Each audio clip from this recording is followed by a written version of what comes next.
Hi, ಎಲ್ಲರಿಗೂ ನಮಸ್ಕಾರ. ಇವತ್ತು ನನ್ನ ರೆಸಿಪಿ ಬಂದು ಸೌತೆಕಾಯಿ ಮತ್ತು ಬೆಂಡೆಕಾಯಿ ಮಿಕ್ಸ್ ಗೊಜ್ಜು. ಅದು ಮಾಡೋ ವಿಧಾನ ನೋಡ್ಕೊಬರೋಣ ಬನ್ನಿ. ಒಂದು ಬಾಣಲಿಗೆ 2 ಸ್ಪೂನ್ ಎಣ್ಣೆ ಹಾಕ್ಕೊಂಡು ಚೆನ್ನಾಗಿ ತೊಳೆದು ಬೆಂಡೆಕಾಯಿನ ಸಣ್ಣಗೆ ಹೆಚ್ಚಿಟ್ಕೊಂಡಿದ್ದೀನಿ. ಅದನ್ನು ಹಾಕಿ ಹುರಿಯೋಣ. ಅದು ಚೆನ್ನಾಗಿ ನೀರಿನಂಶ ಎಲ್ಲ ಹೋಗಬೇಕು. ನೀರಿನಂಶ ಎಲ್ಲ ಹೋಗಿ ಅದು ಜೆಲ್ ಬಿಡುತ್ತೆ. ನೋಡಿ, ಬಿಡ್ತಾ ಇದೆ ಜೆಲ್ಲು. ಅದೆಲ್ಲ ಹೋಗಬೇಕು. ಅದೆಲ್ಲ ಡ್ರೈ ಆದಮೇಲೆ ಚೆನ್ನಾಗಿರುತ್ತೆ. ಇಲ್ಲ ಅಂದರೆ ಈ ಥರ ಜೆಲ್ ಬಿಡ್ತಾ ಇದ್ದರೆ ಚೆನ್ನಾಗಿರಲ್ಲ. ಅದರಿಂದ ತುಂಬ ಚೆನ್ನಾಗಿ ಹುರ್ಕೋಬೇಕು. ನೋಡಿ, ರೆಡಿಯಾಗಿದೆ.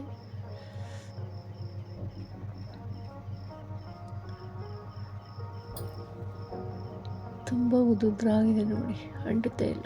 ಜೆಲ್ ನೀರಿನಂಶ ಎಲ್ಲ ಹೋಯ್ತು.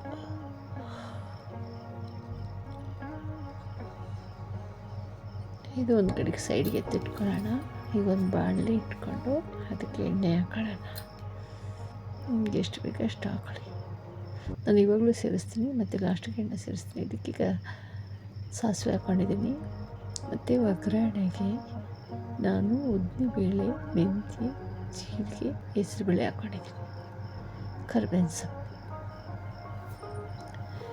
2 ತಪ್ಪಿದ್ರೆ 3 ಮೆಣಸಿನ್ಕಾಯಿ, ರುಚಿಗೆ ಅಷ್ಟು.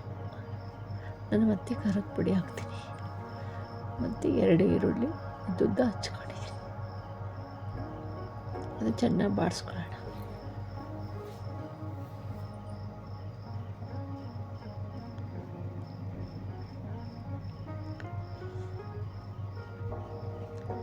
ಮೆಂತ್ಯ, ಉದ್ದಿನಬೇಳೆ, ಜೀರಿಗೆ, ಸಾಸಿವೆ, ಹೆಸರುಬೇಳೆ ಎಲ್ಲ ಹಾಕಿದ್ದೀನಲ್ಲ, ತುಂಬಾ ಚೆನ್ನಾಗಿರುತ್ತೆ. ಘಮ ಘಮ ಅಂತಿದೆ. ಒಂದು ಟೊಮೊಟೊ ಹಾಕೊಳ್ಳೋಣ. ನಿಮಗೆ ಹೆಚ್ಚಿಗೆ ಹುಳಿ ಬೇಕು ಅಂದರೆ 2 ಹಾಕೋಬೋದು. ನಾನು 1 ಹಾಕಿದ್ದೀನಿ ಟೊಮೊಟೊನ. ಉದ್ದಿನಬೇಳೆ, ಮೆಂತ್ಯ, ಹೆಸರುಬೇಳೆ ಹಾಕಿರೋದ್ರಿಂದ ಅದು ಫ್ಲೇವರ್ ಘಮ ಘಮ ಅಂತಿದೆ. ಈಗ ಒಂದು ಸೌತೆಕಾಯಿ ತೊಳೆದು ರೆಡಿ ಮಾಡಿ ಹಚ್ಚಿಟ್ಕೊಂಡಿದ್ದೀನಿ. ಅದನ್ನು ಹಾಕ್ಕೊಂಡು ಬೇಯಿಸ್ಕೊಳ್ಳೋಣ. ಹೇಗೆ ಸಖತ್ತಾಗಿರುತ್ತೆ ಅಂತ ನಿಮಗೆ ಗೊತ್ತಿಲ್ಲ. ನೀವೊಂದು ಸಲ ಮಾಡಿ ನೋಡಿ ಹೇಗಿದೆ ಎಂದು ಕಮೆಂಟ್ನಲ್ಲಿ ತಿಳಿಸಿ. ತುಂಬಾ ರುಚಿಯಾಗಿರುತ್ತೆ. ಅರಿಶಿನ ಪುಡಿ ಹಾಕೊಳ್ಳೋಣ.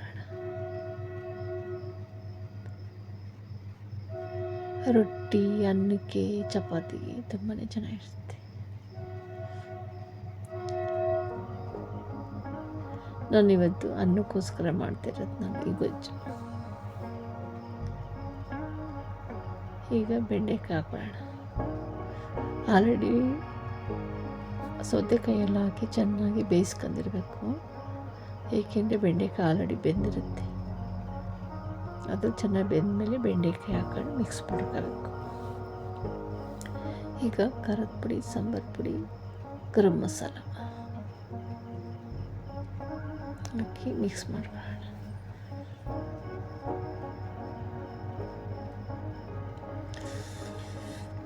ಘಮ ಘಮ ಅಂತಿದೆ.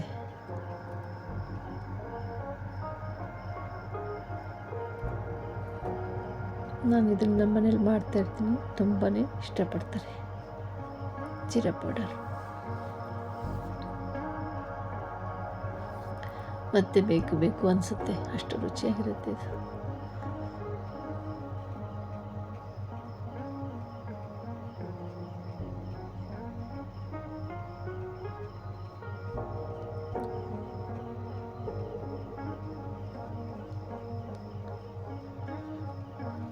ಒಂದು 2 ಸ್ಪೂನ್ ಎಣ್ಣೆ ಹಾಕ್ತೀನಿ ನಾನು. ಆದರೆ ನೀವು ಸ್ಕಿಪ್ ಮಾಡಿ ಹಾಕೋದು ಹಾಕೋಬೋದು, ಇಲ್ಲ ಸ್ಕಿಪ್ ಮಾಡ್ಕೋಬೋದು.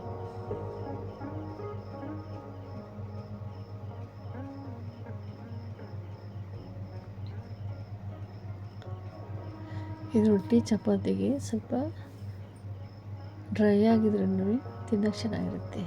ಅನ್ನಕ್ಕೆ ಸ್ವಲ್ಪ ಗೊಜ್ಜು ಟೈಪ್ ಇರಬೇಕು. ಅದಕ್ಕೋಸ್ಕರ ಒಂದು ಚಿಕ್ಕ ಲೋಟದಲ್ಲಿ ನೀರು ಹಾಕ್ಕೊಂಡಿದ್ದೀನಿ. ಉಪ್ಪು ಹಾಕೊಂಡಿದ್ದೀನಿ ರುಚಿಗೆ ತಕ್ಕಷ್ಟು. ನಿಮ್ಗೆ ಎಷ್ಟು ಬೇಕು ಅಷ್ಟು ಉಪ್ಪು ಹಾಕೊಳ್ಳಿ.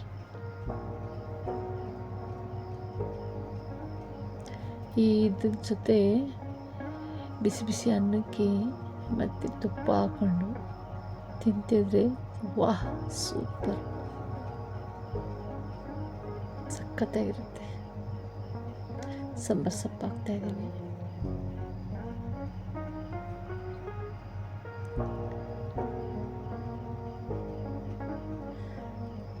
ಒಂದೆರಡು ಸೆಕೆಂಡು ಬೇಯಕ್ಕೆ ಬಿಡೋಣ.